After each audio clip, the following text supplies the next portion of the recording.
Hello, friends and true believers! You show up for the 90s hairstyle, but you stay for the awesome content. I know you do. Woo! Another hot evening here in Kingston, my friends. Woo!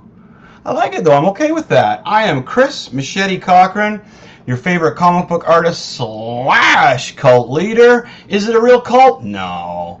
So we're going to dive right into this today. We're doing The Shining. This is I'm going to do a deep dive on The Shining, but what we're going to do is I'm going to select certain things that are not overly talked about. At least I hope they're not overly talked about. I don't know how many Shining aficionados. There we go. I don't know how many Shining aficionados we're going to have here. But if you notice, my cat is cleaning themselves right about there. Thanks. So if we have people that are experts on The Shining showing up, that's awesome. I would love to have your input on this. I'm trying to focus on some things that are not too woohoo and shit, but also at the same time are not overly talked about. Okay, hopefully I can fill your Shining void here with some small tidbits that are kind of like seeds that grow into some pretty awesome Easter eggs. We know how it works around here. Cult of Machete know how it works. And also, The Shining is my favorite movie of all time. I love this movie. It is like Christmas time when I watch this movie. Now, the movie came out in 1980. Stanley Kubrick, genius in my mind. Here's his quote. Yeah, there he is right there. Stanley Kubrick. The story was originally written, of course, by Stephen King. Sorry, I like to make sure my producer's paying attention. So Stephen King, he wrote the book and he did a TV show, and the less talked about that, the better, in my opinion. We're going to focus on Stanley Kubrick's brilliant movie, The Shining. Here's a quote from Stanley Kubrick during this movie. Is it truthful? And is it interesting? Enough said, right? There's more to it. It was a great run-on sentence that he had for his description of The Shining, but I like this one. Is it truthful and is it interesting? Then it's a good movie, and it's both of those things. It's all of those things, right? Okay, Stanley Kubrick, amazing dude. Picked this up from a book called The Shining from Stephen King. We all know who Stephen King is, right? Stephen King stuff, in my opinion, is a little hit and miss. The kind of thing I find.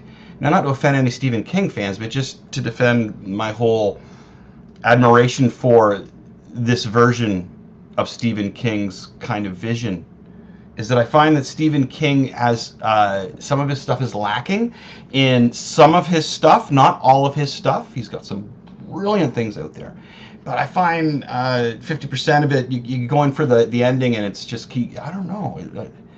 It's like he's kind of, I don't want to say sold out the ending. I think he's more cashed in on the ending. He knows which way to swing things to have people go like, wow, that's like so unbelievable that it's kind of cool.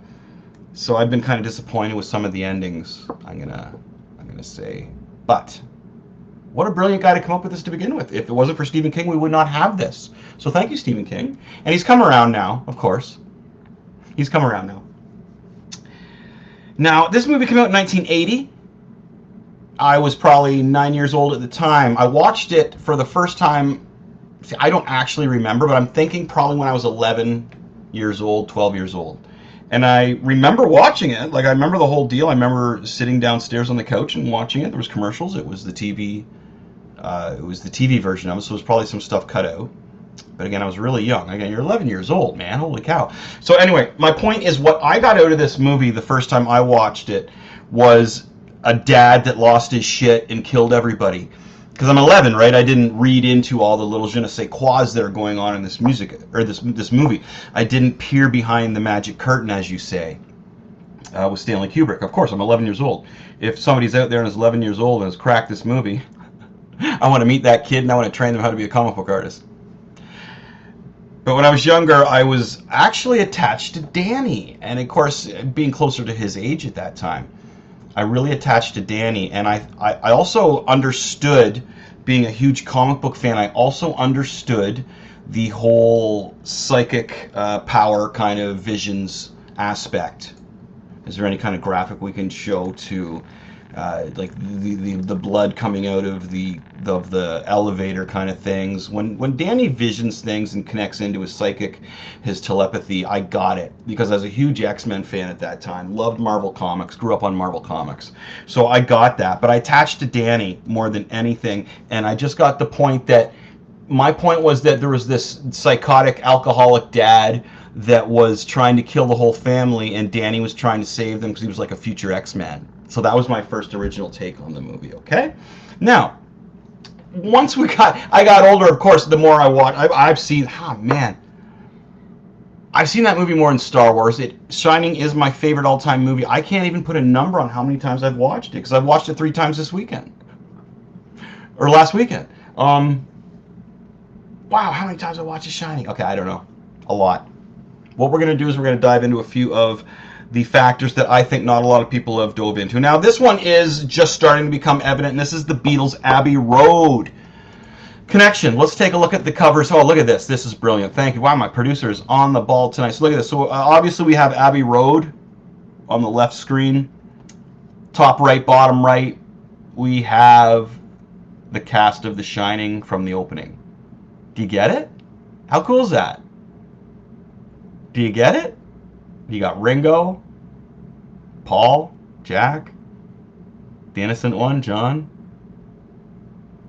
quiet leader, Stuart Ullman. Ooh, Stanley Kubrick was a huge Beatles fan, wasn't he? And Stanley Kubrick was a huge Beatles fan. You can actually run this album through twice, and it will end, apparently, right at the end of the movie. And it goes along with the movie really well. The Wizard of Oz and Pink Floyd kind of had that in common. Oh. Yeah, I'm not a huge Pink Floyd fan, and I'm not a huge Wizard of Oz fan. So I'm not too privy to that, but they were comparing the fact that you could play the two together. So apparently you can play Abbey Road twice, and it matches up exactly to The Shining. Did Stanley Kubrick plan that? The name of the movie The Shining came from a Beatles song, from a John Lennon lyric. We all shine on. Which is the basis of this not being a ghost story. You're going to follow me here on this. So my first one is the connection between Abbey Road and so many shots off the opening of the movie The Shining. So again, we're going to hit some hot spots. You know me. I'm in and out like a sniper. You want to research more of this, my friends, you should go for it. There's a great one called Ice Cream. Ice Cream. I Scream, not ice cream. That's a really, really good one. Of course, what, 227? Is that the number? No. 270. I'm blanking on the name of the... There's another one, Room blah, blah, blah. It's the name 236. of... 236. No, I don't know. I'm terrible with numbers. I'm so sorry. I know when I was born, though. Anyway, anyway, we're going to show it later. The documentaries. One that you probably haven't seen, though, is I Scream. Ice Cream, that's great. So my second one that I want to go over here is the mirrors and the mirror effect of this whole movie. Now, let's just talk mirrors first, okay? There's so many. Wow, that's great. So first of all, the actual mirrors. If we look in the top left, not only is the mirror showing us what that word means, red rum, but it's backwards. It's mirrored originally to be shown in a mirror. Now, in the top right, we have the scene where Jack gets intimate with a lady in the tub, and she comes out and he first notices that she's a corpse in the mirror. Okay, now let's keep going. We're going to go down bottom right with Jack. Every time he freaks out, he's standing in front of a mirror. Watch that scene again, my friends. That one is key. Bottom right, Jack Nicholson walking to the gold room, pissed off. Every time he goes by a mirror with his face there, see it? He'll go, rah! And it's like stab. Okay, we keep moving to the left. There he is in the mirror again. Just loathing. Loathing and loathing, loathing. Like his alter ego. Wendy, he's just loathing Wendy, right? And then the very, very center is when Danny gets his awakening. There's so much I could tell about that, but again, we're kind of crunching this down to stuff that hopefully people aren't too aware of. The first time that he becomes aware and loses his dopey aspect of the Seven Dwarfs is when he's talking in a mirror. So again, deep dive this, my folks. my friends. This is the kind of stuff that if you look into, you'll be amazed with. And a lot of the backwards things, I'm curious, if you took the layout of the building and put it backwards, would it work?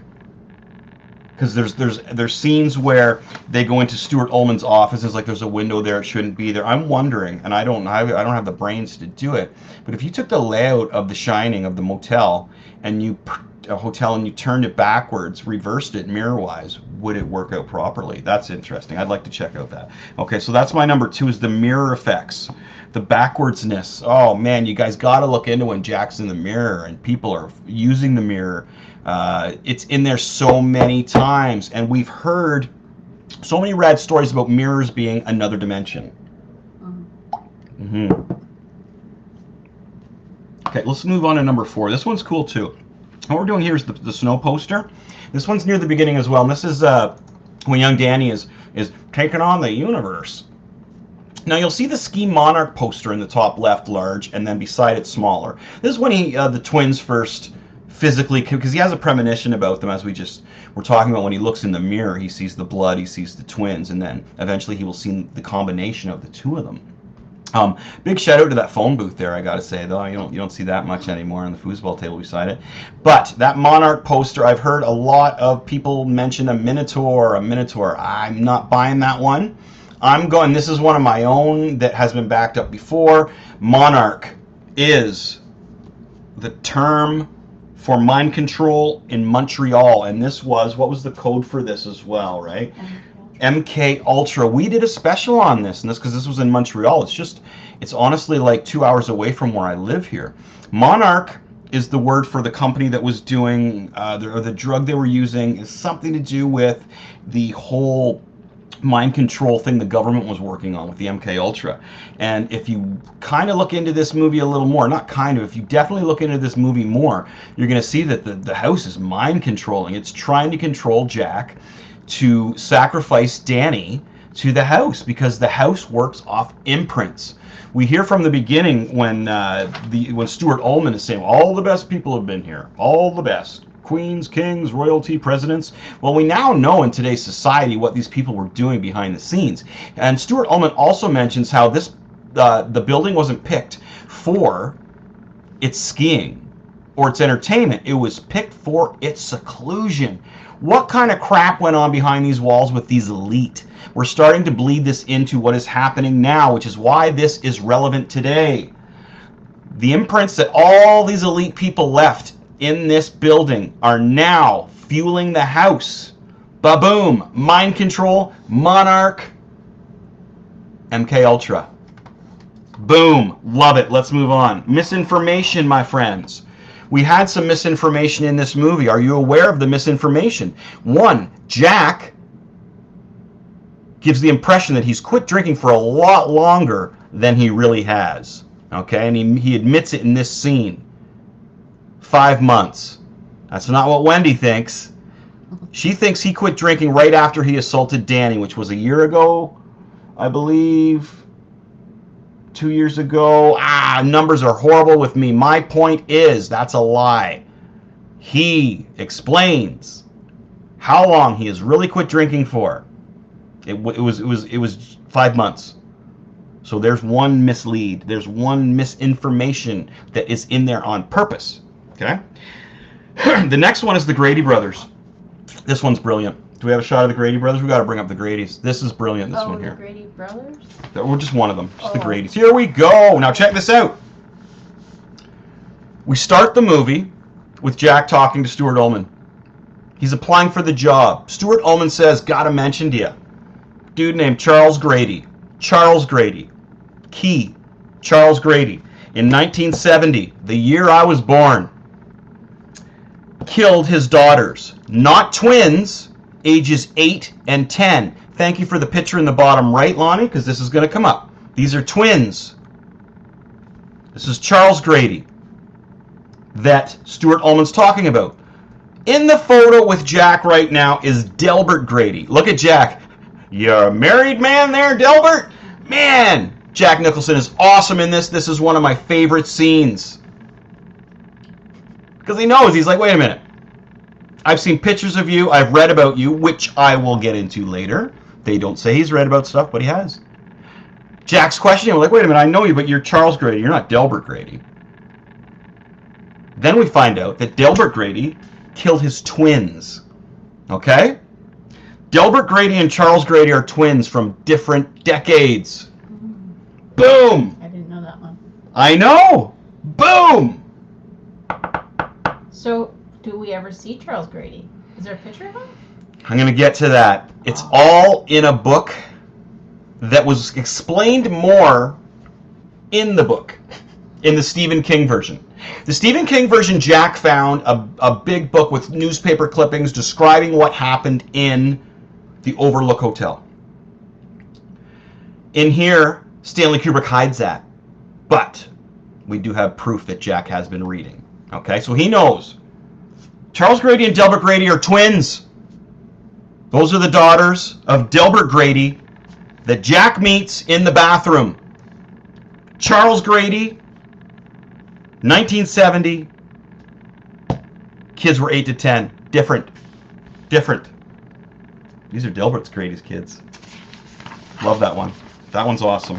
Okay, if you knew about that one or if you have anything to mention about that one, I'd love to hear about it because that one is awesome to me. And there's more to the twins thing. As I say, like, I'm not going to say, if I was to go into that one section, it would take my whole video here, okay? Now it's up to you to deep dive it a little more.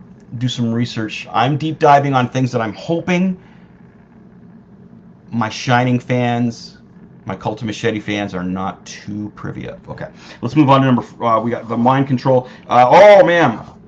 Here we go. Now reading the history of the inn while typing. Here we go. So, I segued this. There he is there. There's the book, my friends.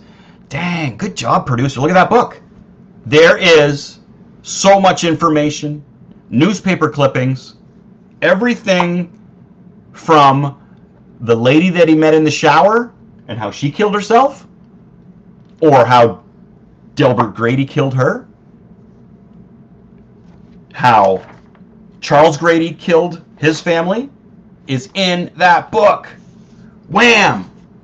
So, if you read Stephen King's version, you're going to find that Jack did read all that stuff. They show it, they talk about it. In the movies, Stanley Kubrick does not point it out to you. He doesn't shove it in your face. It's done a little more clever, in my opinion. That is how Jack knows the difference between Charles Grady and Delbert Grady, and that's why you get such a comedic response. You a married man there, Delbert? I love it. I friggin' love that. So check that out, folks, and watch it again, and there it is. Is that why he sees all those people in the bar? Because he's reading the history of it. It's soaking him. The house is soaking into him so that they can kill Danny, so that the imprint of Danny is left in the house and they get all of Danny's powers. Boom! I love this, huh? If you disagree, that's cool. Just don't come at me. But I'd love to hear different opinions, okay? I got one more. And this one involves the original ending. Yeah, I know, right? Did you know there was an original ending? Okay. This involves the tennis ball. Here it is here. You can Google this. You'll find it. All right. So here's what we got. Stuart Ullman comes into the hospital where Danny and Wendy are. Jack's dead. Ullman says, Mrs. Torrance, I'd like to take the liberty of suggesting that you and Danny come and spend a while at my place in L.A. At least until you get your feet on the ground. It would be great for Danny. It's right on the beach. You fall asleep with the sound of the waves. And in the morning, you open the shutters and there you are. Ocean, blue skies and sunshine. It wouldn't be any trouble at all. I've got a marvelous housekeeper and 2 spare bedrooms. I really think this would be the best thing for you and Danny. I won't take no for an answer. Ullman walks to reception counter. I'm on my way. Oh, I brought Mrs. Torrance some flowers. Could you have someone put them in a vase for her, or vase? Nurse, yes, I will. Ullman, goodbye, Danny. See you tomorrow. Danny, bye. Ullman moves away, then turns. Oh, Danny, I forgot to give you this. Catch. He throws yellow ball to Danny. See you tomorrow, Danny. Ullman leaves. So that would show. Okay, so if this was Kubrick's original plan, Ullman's the villain because he's about to collect Danny for his nefarious plan. He's going to give it one more shot. Getting rid of this leaves it wide open. But if you go back and watch this movie from the beginning, keeping in mind this ending, that it looks like to me. But then again, could he be protecting them? No. I guess you could look at it the positive way that Stuart Ullman comes back, hoping to protect them and keep them away from everyone, possibly even train Danny, or does he want another go at them and try and you know and get them? I'm gonna get you. Wow, that's cool, huh? Well, the fact that he was giving him the ball is kind of insinuating. Yeah, the passing. ball. Right. After just saying that, there's nothing in there, we found nothing. By the way, here's the ball. And Jack was really aggressive with that ball. He was. The tennis ball's a big symbol in the movie too, because it goes out through the whole movie. Yeah, I'll show you. Jack is just whipping it against the wall at one point. Now, here's the thing about Jack holding the ball and whipping it around. Does that mean that he's the one that lured Danny into that room? Because he's got the ball, last we seen. Excuse me. Then we move on to Danny here, getting the ball rolled to him. So wouldn't that concur that Jack was the one that led Danny into the room? Possibly. Where he was scared and... because there's that whole overtone of the sexual abuse that I'm avoiding in this one, just for, because that one's also been done to death as well. But the whole tennis ball connection throughout the whole movie is very interesting. The way, especially the way Jack uses it so violently, and then Danny is lured into a violent situation by that tennis ball. Holy crap, huh? That's super rad. That is super rad. This scene here where he's throwing the ball. Yeah. You see where the big wheel is. That's where. Scatman Crothers gets killed. Yeah. There's also another scene where there's a doll lying there, and the scene. So it's like yeah, it's foreshadowing. totally. There's a lot of foreshadowing as well. So, see, there's a lot of that with the knives above Danny and in the kitchen scene and such like that. Another, if we could just go back to my face here for a second, another mirrored event that I forgot about. Now, a lot of people also question how Jack got out of the freezer. I've got this up here on top of my page. It was one of the things that was one of the things I got to talk about before we end here. We're only doing a half-hour episode on this.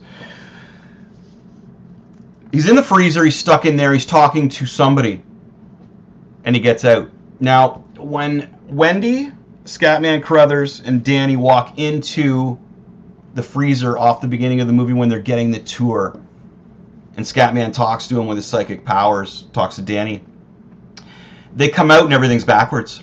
Again, this is the mirror effect, right? The backwards effect of everything, which I'm so wondering if you just put, if you put everything backwards. But anyway, so Jack, there's two exits. In the freezer? Yes, there's the freezer, and it led over to another door that led to the pantry. Again, you check out the map, check out everything. But earlier on, when Wendy, Danny, and Scatman exit there, it's the opposite of when they went in. Okay, that's another. The mirror effect is huge in this movie, my friends. Now, the other thing that we need to, in closing, all, there's so much. I know I didn't even touch on like the astronauts landing on the moon. I didn't touch on the teddy bears. I didn't touch on any of the symbolisms. The occult figures. At the very, very end, Jack's doing this. Jack's got the pose on the end right there, as you can see, with the right hand up in the air and the left hand down, like the pose, like the satanic pose that we see usually the horned god using. There it is there, which is pretty wild. So this is apparent, and again, this is so 1980 would be the first time that he was reincarnated since 1921. Mm-hmm. So that would be, and probably 79 we were thinking. So 1979 would be when Jack was reincarnated back into this character, or this person, or this spirit. With the same deal, backing that theory up with the Grady's. There's a Grady in there. Is there a Grady in there? Oh, you know I there don't isn't. know. No, somebody would have picked that out. Whoa, that's interesting. If somebody can find one of the Grady's in there, that would be amazing. Or any of the 1920, because that is... Holy cow. No, 70. 70 is when the first one died with Charles, and then Delbert. Oh, Delbert could have been older. There could be a Delbert Grady in there, I'm not sure. Well, you said they're twins. They are twins, yeah. Oh, right. So it would have to be within a decade, or at least, anyway.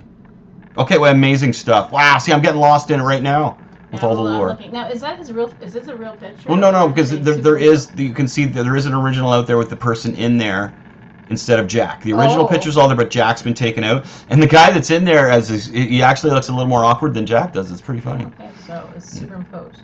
It is superimposed. Look at that picture, though. That's pretty good for back in the day. Oh, that's amazing. No, that's really, really cool. Okay, so let's go back out. So The Shining, my friends. What did I touch on here? So I touched on the Jack in the freezer just now, the mirrored effect, which tags into the whole mirrored effect that I had that you guys should really look into.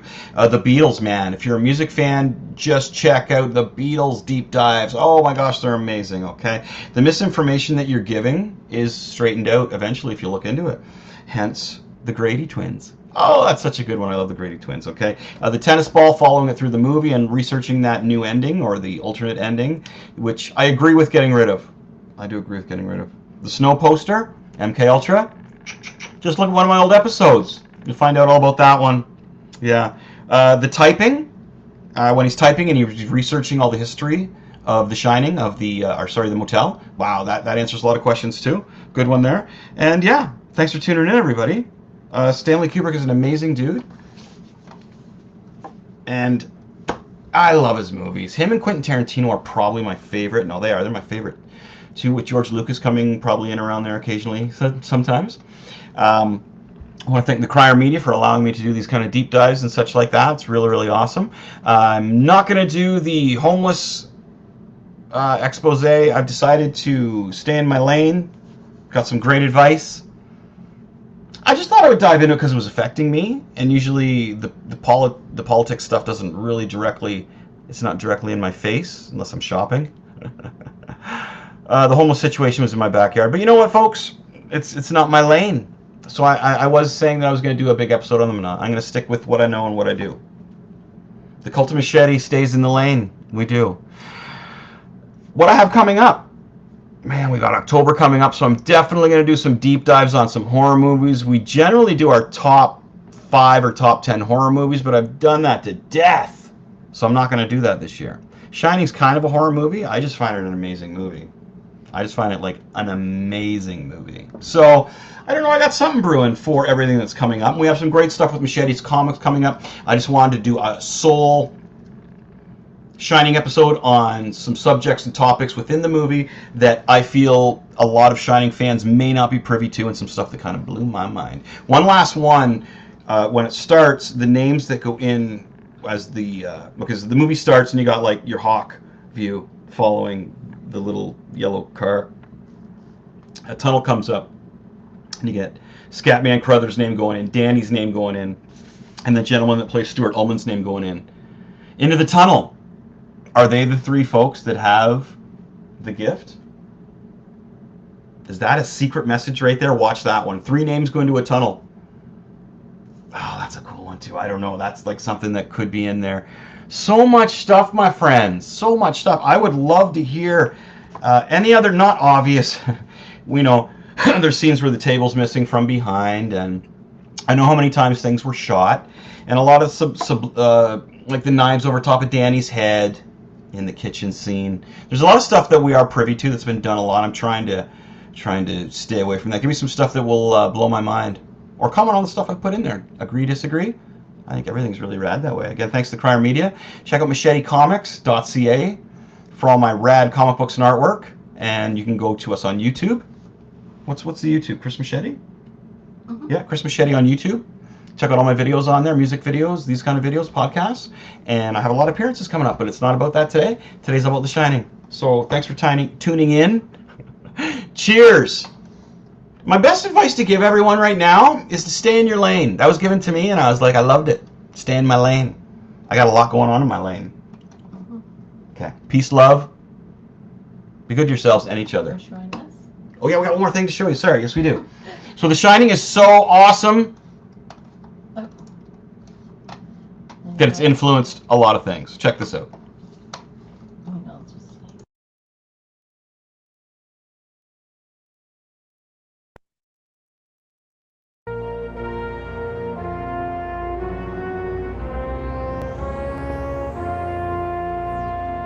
Well, it was a long trip, but we're almost there. Homer, did you remember to lock the front door of the house? Don't! Well, it's been 2 long trips, but we're finally almost there again. When you locked the front door, did you remember to lock the back door? Don't!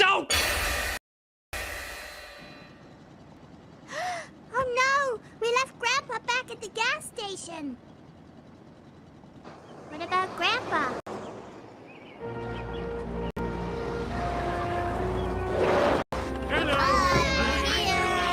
Oh, goody. The scene. Thank you. That's great. Thank you, producer. Very cool. All right. So there's other ones, of course. Here's Johnny came from Johnny Carson. Stanley wasn't aware of that. I miss Stanley Kubrick's stuff. There's so much conspiracy theory stuff to go with Stanley. If you like this video, one of my older ones does go over Eyes Wide Shut, which is getting some responses. More Stanley Kubrick stuff. Next week we're coming back to our normal schedule with the top 5s, comic book of the week. What else do we have? Oh, a different conspiracy theory, and more stuff from Machete Comics, my friends. Thanks for tuning in. I love you loving me. Peace, love. Take care of each other. Stay in your lane. Stay in your lane.